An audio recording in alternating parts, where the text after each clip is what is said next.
구약성경 831페이지쯤에 있습니다. 시편 40편 1절부터 3절 우리 함께 같이 읽겠습니다. 살아계신 하나님의 말씀입니다. 시작. 내가 여호와를 기다리고 기다렸더니 귀를 기울이사 나의 부르짖음을 들으셨도다. 나를 기가 막힐 웅덩이와 수렁에서 끌어올리시고 내 발을 반석 위에 두사 내 걸음을 견고하게 하셨도다. 새 노래 곧 우리 하나님께 올릴 찬송을 내 입에 두셨으니 많은 사람이 보고 두려워하여 여호와를 의지하리로다. 아멘. 살아계신 하나님의 말씀입니다. 지금 비전 시리즈 계속해서 이어지고 있습니다. 영과 진리로 예배하는 예배 공동체, 오늘은 새 노래로 부르는 찬양을 통한 예배 부흥 함께 꿈꾸면서 말씀 은혜 나누겠습니다. 이 다윗의 장막의 찬양의 특징에 대해서 지난주와 이번 주에 걸쳐서 살펴보고 있습니다. 이 다윗의 장막의 찬양이 가지고 있는 두 가지의 특징이 있다고 말씀드렸습니다. 그 첫 번째가 신령한 노래였고 두 번째가 새 노래입니다. 다시 한번 이 신령한 노래가 무엇인지를 우리가 살펴본다면 이 신령한 노래의 핵심은 무엇입니까? 말씀의 선포라고 했습니다. 예언하다 이런 뜻이라고 했죠. 그래서 우리의 찬양이 하나님의 뜻을 잘 담아내고 또 하나님의 말씀을 온전하게 구현해낼 수 있는 그 찬양이 될 때 그 말씀이 우리에게 힘이 되고 능력이 되어서 찬양을 통한 은혜와 부흥이 우리에게 임한다, 이렇게 말씀을 드렸습니다. 그래서 그 일을 위해서 가장 필요한 것이 무엇이냐? 그 찬양을 봉사하는 자들, 찬양으로 봉사하는 자들이 중요하다, 이렇게 말씀드렸습니다. 그것을 저는 선견자적 영성이라고 말씀을 드렸죠. 선견자적 영성. 선견자가 무엇입니까? 하나님 말씀을 보는 것, 하나님 말씀을 예언하는 것이라고 했습니다. 그래서 무엇보다도 찬양으로 봉사하는 자들은 말씀의 사람이어야 된다. 그래서 날마다 말씀을 보고 또 주일에 선포되어지는 말씀, 또 매일 우리가 함께 읽는 또 매일 성경의 그 말씀, 영락교회 공동체적인 차원에서 함께 읽어가는 그 말씀이 더 깊이 새겨짐으로 인해서 그 말씀이 찬양 안에 녹아지는 이 선곡도 영성이라고 했습니다. 그러할 때 우리의 예배가 말씀과 찬양의 짝을 이루어져서 한 방향으로 나아가는 그런 은혜의 예배가 되는 것이죠. 이게 신령한 노래이다, 이렇게 말씀을 드렸고요. 오늘 이제 그 다음 이 다윗의 장막의 찬양의 특징인 새 노래에 대해서 함께 살펴보겠습니다.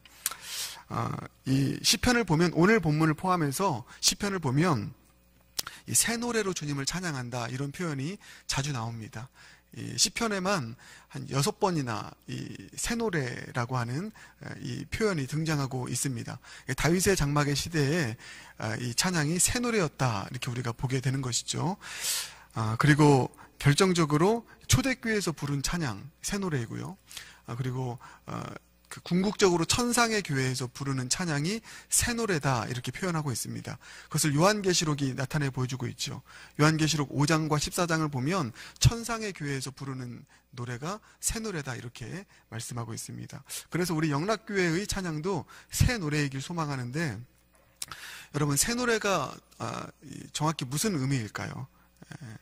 이 새 노래라는 말이 들어간 이 모든 본문들을 제가 다 살펴봤습니다. 종합해 보니까 이것은 이들이 어떤 새로운 노래를 작곡해서 불렀기 때문에 새 노래가 되었던 것이 아니다. 물론 이따가 얘기하겠지만 그런 요소도 포함이 됩니다. 그러나 이 새 노래가 되는 가장 중요한 원 의미는 그것이 아니라는 것입니다.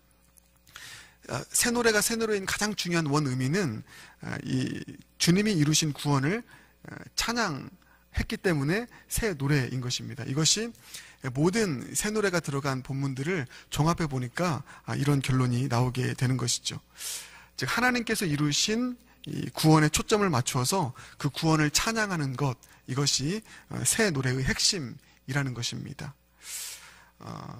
이 구원을 노래하는 것이 새 노래인 그 이유가 무엇일까요? 하나님께서 우리에게 이루신 구원을 그 노래하는 것이 굳이 새 노래라고 표현되어지는 이유, 그것이 무엇이냐면 간단합니다. 이유는 하나님께서 이루시는 구원이 새 일이기 때문입니다.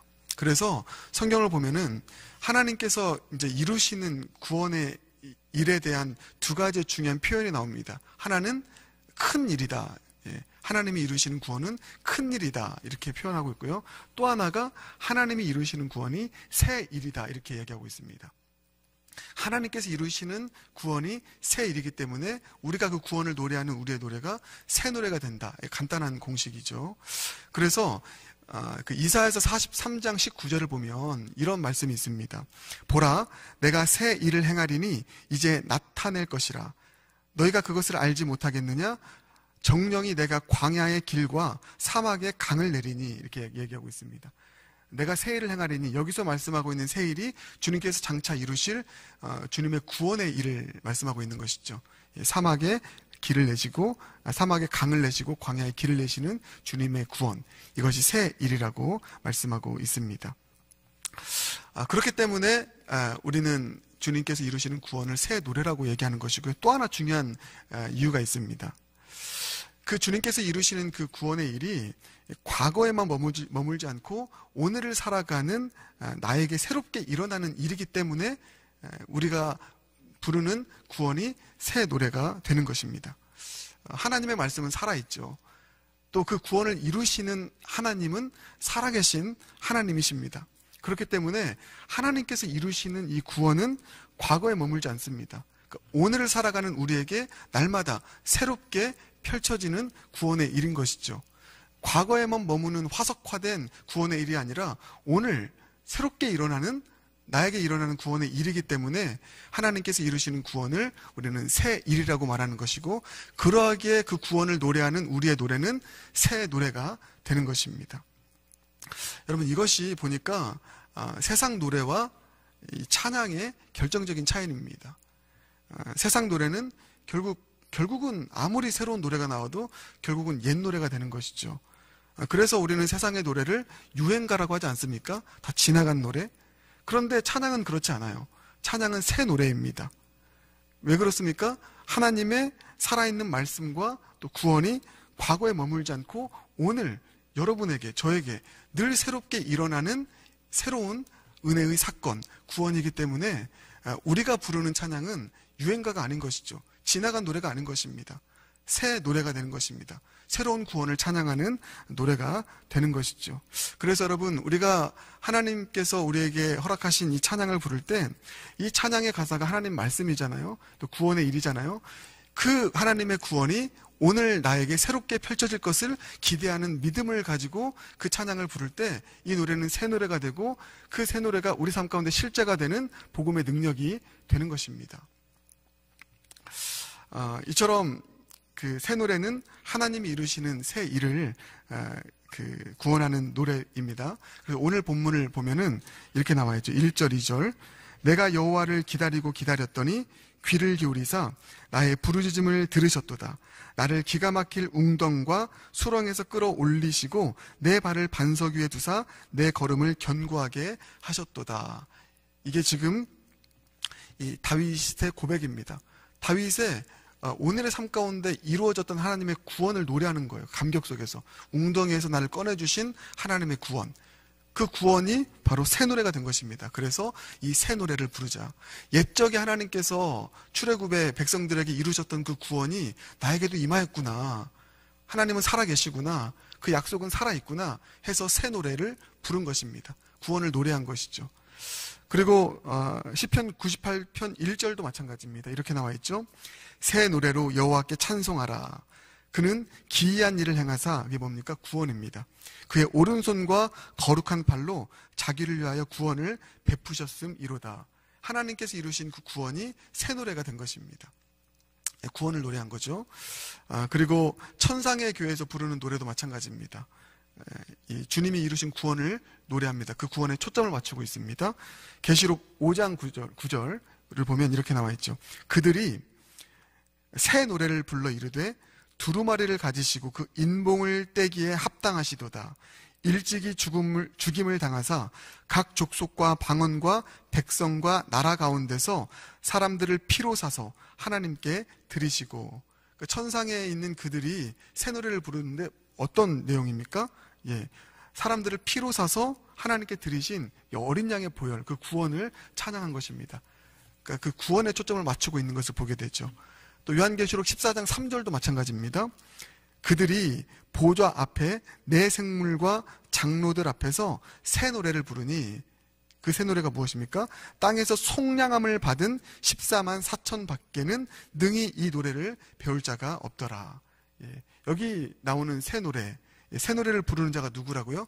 속량함을 받은 14만 4천. 그러니까 주님의 구원을 경험한 자들 외에는 새 노래를 배울 자가 없다라고 말하고 있습니다. 그러니까 새 노래는 이 구원을 경험한 자, 구원을 기대하는 자들만이 부를 수 있는 노래다. 예, 하나님의 구원, 그 구원에 초점을 맞추며 나아가는 노래, 이것이 새 노래인 것을 우리는 보게 되는 것입니다. 그래서 이 모든 것들을 종합해 보니까 이 새 노래는 하나님께서 어떤 세상의 방식이 아니라 은혜로 이루어 가시는 새 구원의 길을 지금 찬양하고 있잖아요. 그런데 보니까 그 새 구원의 길이 누굽니까? 예수 그리스도인 것이죠. 속량함을 받은, 어린 양의 피로 사셔서 구원하신 예수 그리스도, 그 구원의 유일한 길이 되시는 예수 그리스도께로 초점을 맞추는 노래가 새 노래인 것을 우리는 보게 됩니다. 그래서 이 새 노래는 이 복음적인 찬양인 것이죠. 새 노래는 복음적인 찬양이다. 예수 그리스도가 드러나고 또 그분의 보혈의 능력을 드러내는 찬양이 우리의 찬양의 중심이 될 때 우리의 찬양은 새 노래가 되는 것입니다.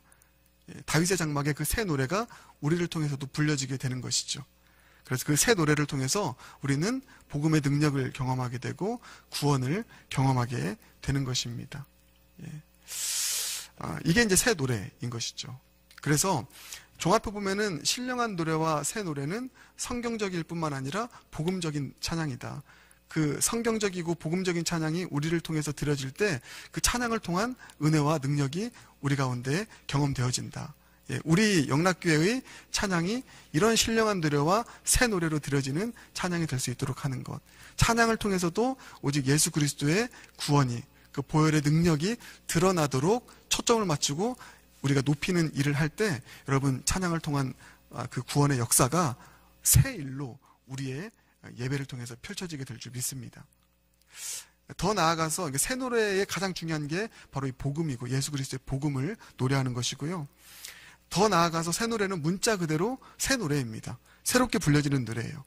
새 노래라는 그 표현 자체가 새롭게 만든 노래를 의미하기 때문입니다. 그래서 다윗은 오래된 찬양도 새 노래로 불렀지만 언제나 새로운 찬양을 만들어서 불렀습니다. 그 증거가 이제 수많은 시편들이죠. 그 시편에 있는 대부분의 노래들은 다 찬양으로 불려졌고요. 대부분이 다윗의 시대에 다윗의 장막에서 노래를 불렀던 다윗과 그 지휘자들이었던 아삽, 이런 사람들이 다 그 가사를 지었습니다.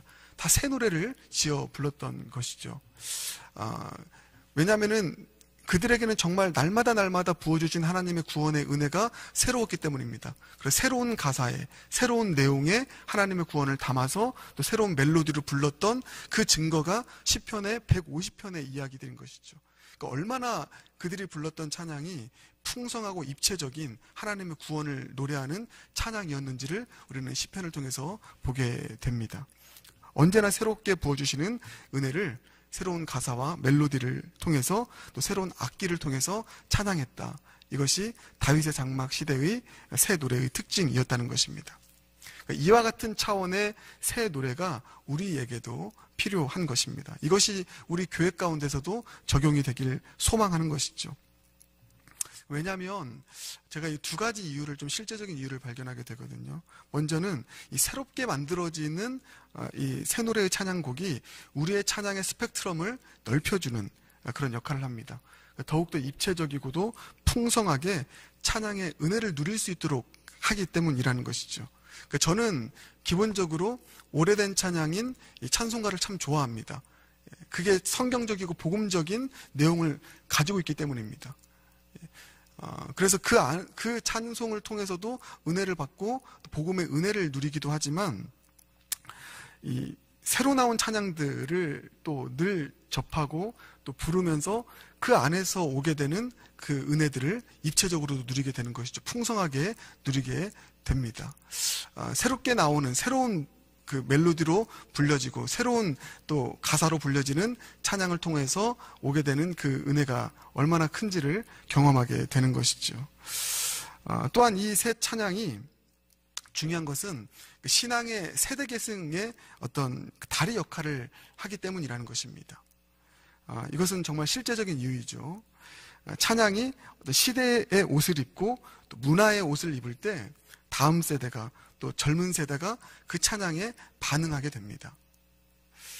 그래서 복음적이고 성경적인 그 찬양이 문화의 옷을 입고 새롭게 불려지는 그 찬양을 통해서 드려지는 그런 어떤 새 노래가 될 때 이 신앙의 세대 계승이 그 찬양을 통해서 이루어지게 되는 그런 일들이 일어나게 되는 것을 우리는 보게 됩니다. 종교개혁 시대에도 그래서 이 새 노래, 이런 차원에서의 새 노래의 찬양이 불려졌습니다. 그러니까 성경적이면서도 복음적일 뿐만 아니라 이게 이제 가장 중요한 것이라고 했죠. 근데 시대와 문화의 옷을 입고 끊임없이 새로운 찬양들이 만들어지고 불려졌습니다. 그래서 그 시대의 젊은이들과 다음 세대들을 깨우고 심지어 세상 사람들도 찬양으로 깨우는 그런 일들이 일어나게 된 것입니다. 대표적으로 그 루터가 지었던 그 노래가 내주는 강한 성요라는 노래가 있죠. 그 찬양. 지금 우리에게 클래식처럼 불려지는 찬양인데, 당시에 이 찬양이 사실 이게 얼마나 이게 복음적이고 성경적입니까? 신령한 노래이고, 그리고 새 노래이죠. 그런데 이 노래는 당시에 가장 유행했던 그런 세상의 노래의 그 유행가의 멜로디를 차용해서 만든 정말 새로운 곡이었습니다. 근데 이것이 그 시대를 깨우는 중요한 역할을 감당했던 것이죠. 가장 유명한 곡 중에 하나인 어메이징 그레이스, 나 같은 죄인 살리신, 이게 우리에게는 클래식 아닙니까? 그런데 이 찬양도 마찬가지로 당시에 가장 유행했던 흑인 영가, 허밍으로 불렀던 흑인 영가의 그 멜로디에 이 가사를 붙여서 당시에 불려졌던, 그래서 시대를 깨웠던, 어떻게 보면 그 새 노래가 사람들을 주님께로 인도하는 전도자의 역할을 했던, 이게 찬양의 능력이더라고요. 새 노래. 다윗의 시대도 마찬가지였습니다. 다윗의 시대의 노래는요, 다윗의 장막 안에서 찬양을 불렀던 예배자들만 깨웠던 것이 아니라, 다윗의 시대의 중요한 특징이 있는데 그 시대 전체를 깨웠습니다. 백성 전체를 예배자가 되게 하였던 시대가 바로 이 다윗의 장막의 그 예배였던 것이죠. 그게 바로 이 새 노래로 불렀던 찬양이 끊임없이 드려졌기 때문이라는 것입니다. 이 찬양의 참 중요한 특징이고 찬양이 가지고 있는 능력이라는 것이죠. 이런 차원에서 불려지는 이 새 노래의 위력, 이것은 그 시대의 문화를 건전하게, 건강하게 품고 또 주도해서 그 문화 속에서 살아가는 이 젊은 세대와 다음 세대를 품을 수 있는, 이걸 좀 기억하십시오. 성육신적 사역의 천병 역할을 하는 것입니다.